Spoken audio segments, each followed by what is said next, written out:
Thank you everyone for giving me this opportunity. I am indeed feeling blessed to stand before all of you.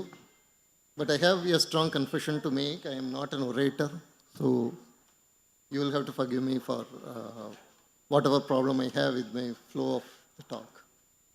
So the talk is about pseudo-rationalism and pseudo-social reforms.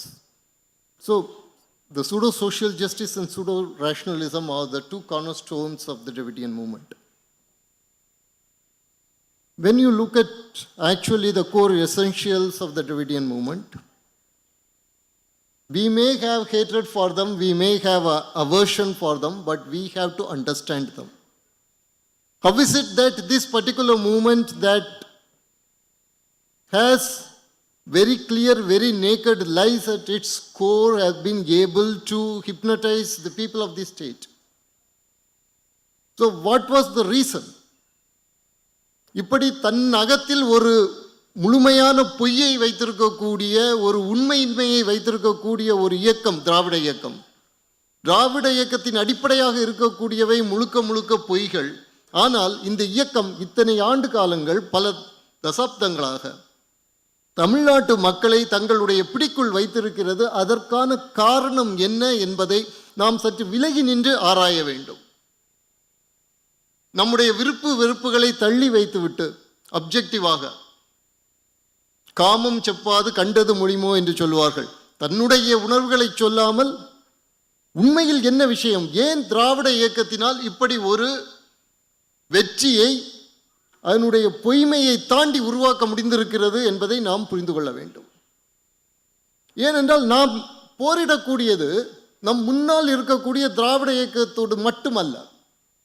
அந்த திராவிட இயக்கம் என்று நாம் முன்னால் பார்க்கக்கூடிய விஷயத்திற்கு பின்னால் இருக்கக்கூடிய திராவிட இயக்கமோ தமிழ் தேசியமோ எந்த ஒரு பிரிவினைவாதமோ அதற்கு பின்னால் இருக்கக்கூடிய ஏறக்குறைய 200 ஆண்டுகள் பழமை வாய்ந்த காலனிய சக்திகளோடு நாம் போரிட்டு கொண்டிருக்கிறோம். The kernel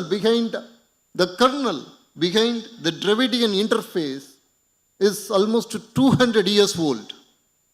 It is the colonial evangelical missionary, not missionary, machinery, the complete system that is there. It is academic, it is in the media, it is in the politics, it is in the society, in the form of activism. In the combined structure, we are actually fighting against. So we have to understand what actually makes it work. To understand that, we go into, in this particular presentation, we go into the history of actual rationalism.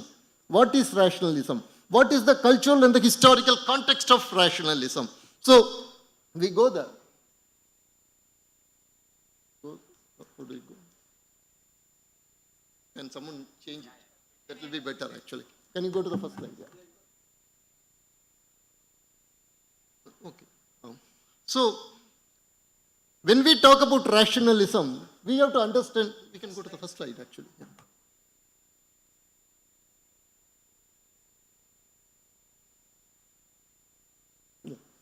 When we talk about rationalism, I remember a particular article that came in Outlook. It was written by S. Anand. He is supposed to be an intellectual heading the Dalit movement. He himself was not a Dalit. And he said that no Indian language has a term for rationalism. No Indian language.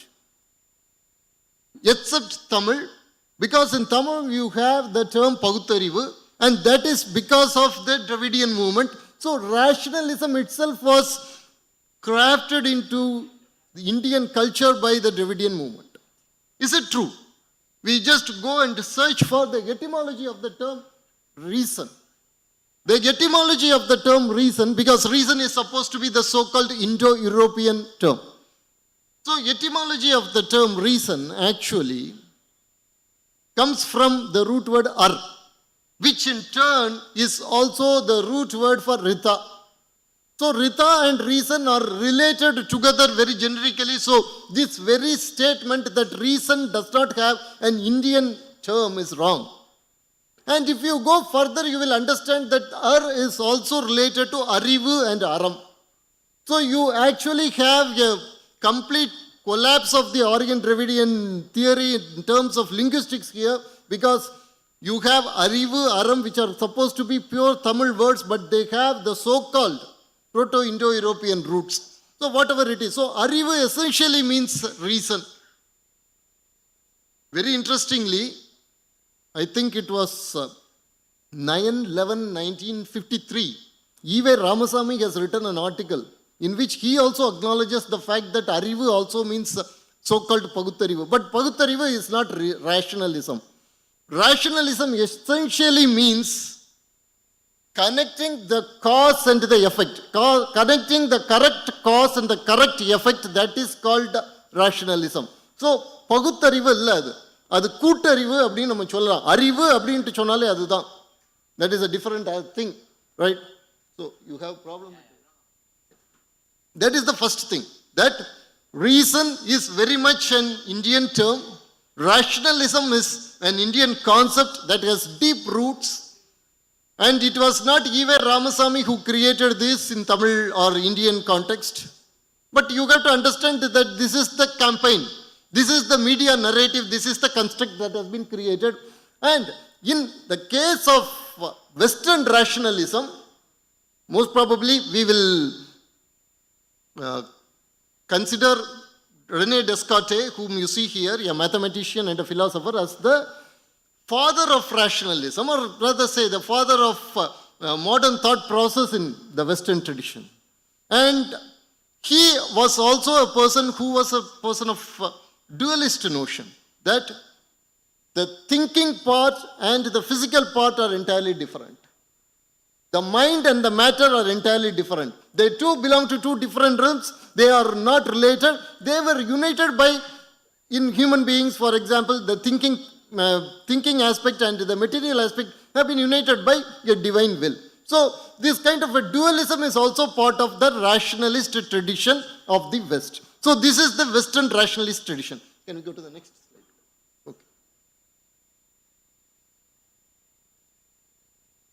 Right. Now, I told you about these binary categories.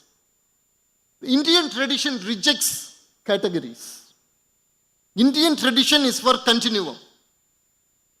This is very much given to us, even to our children, in the form of the Puranic episode of Prahalada and Hiranyakasipu. What were the boons that Hiranyakasipu got? That he should not be killed in the morning, in the daytime, he should not be killed in the nighttime. He should not be killed by an animal, he should not be killed by a human being, he should not be killed by a devata. He should not be killed by weapons, he should not be killed by hands. In all this, if you see, he was specifying the categories. He was specifying the categories. He always forgot the continuum. Between the outside and inside, there is a continuum of the door. Between the day and the night, there is the continuum of the Sandhya time. Between the weapon and the hands, there is the continuum of the nail. Between an animal and the human form, there is a continuum of the transient form. He was not able to look into the continuum, and that was his greatest mistake. And from there comes another great blunder. What was that blunder? I am your creator, I am your father, you should worship only me. நான் உன்னுடைய கர்த்தன், நான் உன்னுடைய தகப்பன், என்னை தவிர உனக்கு வேறு தெய்வம் கிடையாது. That was the basis of Hiranyakasipu's blunder. And this blunder also has another one problem. The problem is that it rejects the omnipresence of the divine. This is another important aspect of Indian culture alone, as far as I know. You can talk of the divine as the omniscient. The divine knows everything. You can talk of the divine as the omnipotent. The divine is capable of everything. That you can see in all the religions throughout the world. But to talk of the divine, to realize the divine as omnipresent, that happens only in the Hindu culture, in the Indian culture. That is why Hiranyakasipu, from his dualism to his monopolistic expansionism is more than monotheism. You say In monotheism, at least you say there is one God. That's all. In monopolistic tendency, what you say is that there is only one God and that is my God. So he was telling, I am the creator, I am the father, I am the God. You cannot worship any other God. At that particular point of time, you have to reject the omnipresence of the God. If God is everywhere, then you cannot claim a special status to yourself. So he was rejecting that. So that is why he was asking, where is your God? And he was telling the God, the little Prahalada was telling, the God is there in the speck of an atom as well as in this pillar. And from the pillar, the fewest form of the divine emerged. So this particular aspect is actually shows this Puranic thing. Just think about the greatness of our culture, a Puranic episode that we tell each and every child in this nation grows with it. It contains a very strong philosophical, spiritual truth encoded in it. And that also shows the deficiency of the reductionist rationalism of the West. We have the intuitive capacity to understand that. Are we understanding that it or not is another question. But you have been given the equipments, the cultural tools. You have been given the ability to understand that. Whether we use it or not is another question. Now we go to the next slide. Can we go to the next slide? And in India, we have developed holistic rationalism. From Adi Shankara to Meygandar, I am showing two examples from India. The third example that I am showing is also very important, that is Baruch Spinoza. I go through the textbooks of our schools, syllabus. I find one thing very interesting. They talk about the Western Industrial Revolution. They talk about Western Enlightenment. They talk about Martin Luther. They talk about all these things. But they never talk about Spinoza, whereas Spinoza is the basis of true Western Renaissance. And he was an Advaiti. Baruch Spinoza was an Advaiti. And he was the person whom Albert Einstein quoted. Unfortunately, our textbooks don't talk about it. I sincerely ask the people here who are the decision-making authority, who will be decision-making authorities, who have influence in the decision-making authorities, to include Baruch Spinoza here. And we start with Adi Shankara. Adi Shankara very clearly states that when he is talking about the Maya Nirupana in Viveka Chudamani, he very, very beautifully says that Maya is the basis of the apparent, the universe that we see. And it is not something to be despised. It is something to be studied. It is the web of the causal relations. And it is by studying this web of the causal relations that you can actually understand the nature of Brahman. So, Maya is not illusion. That is something that we have to understand. Maya is not illusion. Avyakta Namni, that is the term that Adi Shankara uses for Maya, Avyakta. Avyakta is also the name of goddess in Sri Lalita Sahasranama.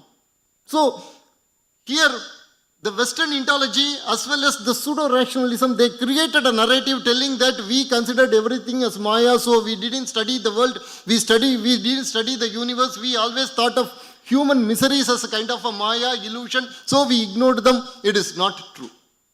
Next, what you see is Meygandar. Meygandar became enlightened when he was just 2. And he gave a very wonderful explanation of Advaita. His Advaita was called Sivadvaita. Now, whenever you are told about Advaita, you always think of the same gold becoming different ornaments. But the gold is the same. That is the Advaita you talk about. But Meygandar told that Advaita is something different. Here, you think of the sunlight. This is what the example he gives. Think of the sunlight. The sunlight comes into your cornea and into your nervous system. And with the physiological apparatus, it operates. And you have your own life form, your own life force. That also operates with it. At particular point, the light from the sun, your own vital processes, your own cognitive apparatus, they all become one to create an experience, qualia. The modern consciousness researchers call it qualia. At that particular qualia, everything becomes non-dual. At that particular qualia, your physical light, your physiological apparatus, your cognitive apparatus, they all become non-dual. That point is the point of Advaita. So, think about it. You have somebody like Megandar. Take any textbook in Tamil Nadu. You have a chapter on Megandar? No. Why? You have here an example. A template has been given to you to study consciousness. A template has been given to you just 3 or 4 days before in Scientific American, there was an article about vision, and they were talking about the vision is more psychological than physical. And here you have a template. I am not telling that Megandar knew exactly the rods, cones, cornea, etc., of the visual apparatus that we have inside our brain. No, he didn't know all those things. But he gave a philosophical template, the template that was more holistic. So here you have a holistic rationalism. In India, we have developed this holistic rationalism. Now we come to the pseudo-rationalism. Can we go to the next slide, please? Now we come to pseudo-rationalism. What is pseudo-rationalism? A very good demonstration of pseudo-rationalism was given by TamilNadu Press very recently. When BJP leader Annamaliji, when he told that you are jumping like monkeys, then they told that you have called us as monkeys. Okay. The point is, when you tell that someone is very good in mathematics, in Tamil Nadu you have a common term, Kanakkala Puli. And then the pseudo-rationalist would ask you, then why he is not having 4 legs? So that is pseudo-rationalism for you. Pseudo-rationalism is taking literally the meaning in a very foolish way. But there is a venom in it. That is what you have to understand. There is venom. The venom is this, that you want to make your opponent look like an idiot. The next thing is, who is your opponent? Your opponent is your own person, your own brother. The difference between anti-Semitism and this Dravidianism is that in anti-Semitism, the non-Jews hated the Jews. In Dravidianism, our own brothers are made to hate our own cultural self, which is more dangerous, which is actually can lead to genocide. Today, if in Tamil Nadu there is no genocide, it is mainly because of the cultural strength of India, the cultural strength of Sanatana Dharma. Even a Dravidianist knows when he has to do Ayush Homam, which community he needs. He knows that. That is why the genocide is not happening. At the same time, we cannot take this for granted. These cultural ties are holding, or I would say the Punya Bala of our ancestors are holding us. But we also have to act, we also have to reinforce these aspects. Otherwise, we are going to be in big trouble, like in Rwanda or in Sri Lanka, we are going to be in trouble. So, we'll go to the next one. Here is an example, a very perfect example I am giving you of pseudo-rationalism and holistic rationalism. This, here you see, can you see? Here you can see the poster made by Dravida Kalagam when astronauts landed on the moon. So they showed this poster telling that in the head of Shiva is the crescent moon, and astronauts have landed on that itself. So the American astronaut had put his feet on the head of Shiva. Now this is an example for pseudo-rationalism because he takes the dance of Shiva as literal. Has any of our great saints, have they told that this dance is literal, that actual moon is on the head of Shiva? Has any of us told us? We will come to that later. But just think about this. Here I have 3 examples. One is by Ilya Prigogine. Ilya Prigogine was a Nobel laureate. He was working on the dynamics of molecules. He wanted to publish a book on thermodynamics. The book is on thermodynamics. The book was not on Nataraja. The book was not on Indian culture. It was on thermodynamics. And what is the most beautiful dynamic image of that particular domain that he was researching he got? It was Shiva's Nataraja. And you have another one, ecologist. He was studying the ecological aspects and he saw Shiva as the great metaphor for ecological dynamics. And you have Fricho Capra who was studying the particles, the dynamics of the subatomic particles, and he also came up with the dance of Shiva as the metaphor. Think about it. Again I am telling you, this is something that we have to be very careful. We cannot allow pseudoscience to enter this. This does not mean that atoms are dancing like Shiva or anything. It does not mean that our ancestors knew about electron, protons, or quarks or string theory. It is not that. It is that the dance of Shiva is always evolving with the enlargement of the human knowledge. They have created a beautiful form like this for us. And what do we do? What do? We demean it with this kind of posters. And then it is from this poster, it is just a couple of steps that you smuggle out Nataraja icons and you sell it to the idol smugglers. Right. So, this is about what actually pseudo-rationalism is. Now we move to the next one. Can we go fast? Yeah. Here we see a very good example of what actually the Hindu rationalism is. Everybody knows this particular verse by Tirumular. Muppuram Setanan Enbargal Mudargal Muppuramavadu Mummala Karyam. Right? So, when Shiva destroyed the three Tripuras, it did not mean that he destroyed them literally. Tirumular says us that the three Tripuras, they actually symbolize the three inner pollutants. The ego, karma, maya. So, here you have a template. This is a very interesting thing because throughout the world, the rationalists, they consider their religious text as poetry. For example, Genesis, they consider it as poetry. The rationalists will consider it as poetry. The fundamentalists will take the literal meaning. In India, it is the reverse. Here, we take the symbolic and the poetic and the mystical meaning. The so-called rationalists take the direct meaning. So here, this is a perfect example for pseudo-rationalism. We go to the next actually. Yeah. Now we are coming to the social justice part. We have always been told that this particular nation is filled with the social inequalities. Every society in the world has been filled with the social inequalities. In every society, you have birth-based social discrimination. In every society, you have birth-based social exclusion. But it is only in the Hindu society, throughout the history, these social discriminations and social exclusions have been questioned. So here I give you two examples. One is Sri Mahabhakta Vijayam. It was published by Lifco. It is a very old text. It was published by Lifco. And the introduction was written by Namakkal Kavinyar. So you can imagine, it was older than the Dravidian movement, actually, this particular text. And the Sri Mugam was given by Kanchi Kamagodi Pidadipati Sri Jayendra Saraswati Swamigal. And in this text, when you go inside, you will find that there are seers, sages from every community. And this was the basis of a great revolutionary when he studied Sri Mahabhakta Vijayam, he became a social revolutionary. We will come to that. And that name would not even have registered in the mind of people because we will now go through fast. The next scene you are seeing, you have Umabadi Sivacharya and his guru. When they were walking, just to remove the concept of caste, the guru went, no, the previous one please.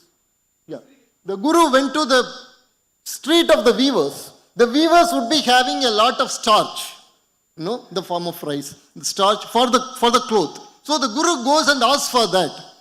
And he gets it and he says, this is Siva Prasadam. And Umavadi Sivacharya, who was a great learned Brahmin, he got that from the guru flowing from his hand and he called it the Guru Prasadam. Thus, the concept of social aristocracy or the concept of social supremacy was being challenged continuously by Sanatana Dharma. It was not challenged by the colonial people. It was challenged by Sanatana Dharma. We'll go to the next one. Yeah. So, I told you about Sri Mahabhakta Vijayam. This Mahabhakta Vijayam inspired Swami Sahajananda to fight for the rights of the scheduled communities. And who was his guru? Who gave him the name Swami Sahajananda? He was Karapatra Sivapragasa Swamigal. Just think about this. In those days, Karapatra Swamigal made a scheduled community person a guru and told that this boy, at that time he was a boy, he told that this boy is equal to Shankaracharya himself. That was the greatness. And how many of us even remember Swami Sahajananda? More importantly, how many of us remember Sivapragasa Karapatra Swamigal, his Samadhi is there in Vyasarpadi. It is a place of great social spiritual renaissance because there he gave sannyasa to Swami Sahajananda. And one of the disciples of Karapatra Swamigal, he belonged to a Nayakar or Naidu community, I have forgotten. So he came to the Karapatra Swamigal and said, he wrote a letter and gave to him. In that letter he told Swami, I cannot tell this with my words, so I am writing this letter. If you are giving sannyasa to this scheduled community boy, I will have to kill you, I will poison you. So you should not give. So that was the kind of caste stratification under the colonial rule. And that was challenged by what? By the Advaita. By Advaita of Karapatra Swamigal. Karapatra Swamigal made the icon of Adi Shankara and took it on a Nagarvalam throughout Vyasarpadi at that time. These places should be honored. Hindu Arannilayathurai is not going to honor it. Dravidian movement is not going to honor it. We have to. We, the people of Hindu Sangathan, we have to honor these people. We'll go to the next one fast. Okay. And next, the great people that we have to talk about. This is 2022. In December 12, you are going to have 150th birth anniversary of Dharmavir Munche. Munche, along with MC Raja, he created the pact that would allow reservations for the scheduled community, at the same time would not create separate electorates so that the British divide and rule policy would work. And these are the great people who worked this plan. Based on this plan only later Ambedkar-Gandhi Pact was created. We'll go to the next one. Yeah. Go to the next. And these two people we have to remember very, very importantly. One is Harbilasa Sharda, who is on the left, and that is Jayakar.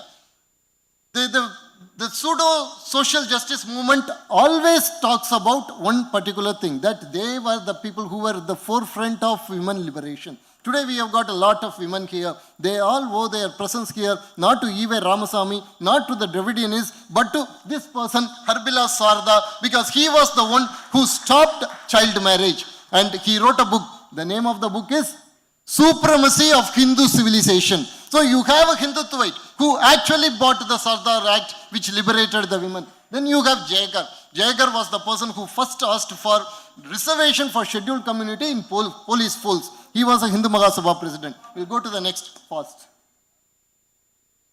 This 2023 is the 100th year of a great resolution by Sitaram Keshav Bole. So what did he do? In 1923, a resolution was passed in Bombay Legislative Assembly. It recognized the right of scheduled communities to use public water bodies, public roads, public parks, and the public spaces at large. This was responsible for the Magad Satyagraha. And the person who passed it, S.K. Bole, who is sitting on the lap of Dr. Ambedkar, remember this person. He was the provincial head of Bombay Hindu Mahasabha. And he met Dr. Ambedkar when he was going to the Constituent Assembly and told, you should announce saffron flag as the national flag of India. That was the person who brought the resolution that created Magad Satyagraha. So just think about it. When somebody tells you that they want the social justice, we have to tell that we are the persons who created the social justice movement in this nation. Social justice actually owes its existence today, as it is today, in a positive way to Hindutva and not to the Dravidianists. The Dravidianists are the pseudo social reformers. Because you have to ask them this question. When Harbilas Sharda and Dr. Ambedkar united, Harbilas Sharda, a Hindutvite, Dr. Ambedkar united, they were fighting for Sharda Act. What was E.V. Ramasamy Nayakar doing? I think the answer is unspeakable, so I won't tell that answer. Okay. Now, we'll go to the last one, I think. Yeah. The same way, I want to remember you another one aspect, Babu Jagajeevan Ram. There was a book written about BJP by one Vinay Sithapati. He is a professor of Kalinga University, Ashoka University, or Ashoka University. So you would be knowing, typical liberal person, and he has brought out an important thing. That is, when the Janata government was there, do you know who was the choice of RSS and Jan Sangh to become the Prime Minister of India, it was Babu Jagjivan Ram. Had RSS and Jan Sangh then became BJP, had they had their way, India would have got its first scheduled community Prime Minister, Babu Jagjivan Ram. When Babu Jagjivan Ram wanted to pass a resolution against untouchability, when he was young at Hindu Mahasabha, it was Pandit Madan Mohan Malaviya who stood and supported him against the orthodoxy. In the same way, you have Suraj Ban, who was the national chairman of scheduled community. He was a RSS Pracharak. And it was during his time that he understood what was the problem in rural India. He told that lands should be given to the scheduled community, and he took action also. So in all this, what you are seeing is that we have contributed solidly to both rationalism, holistic rationalism, and true social reforms, true social justice. Never let the Dravidian movement, the Dravidianists, cheat people with their lies again. Because I want to end this with one very strong statement. One very strong statement for the BJP people here. It is this. Every vote in this battle, it has civilizational consequences. A vote for BJP is a vote for Indian civilization in Indian nation. A vote against BJP is a visa we are personally signing to allow terrorists enter India and kill our children. We have to understand that. With this, I finish my talk. Thank you very much. Vande Mataram. Jai Hind.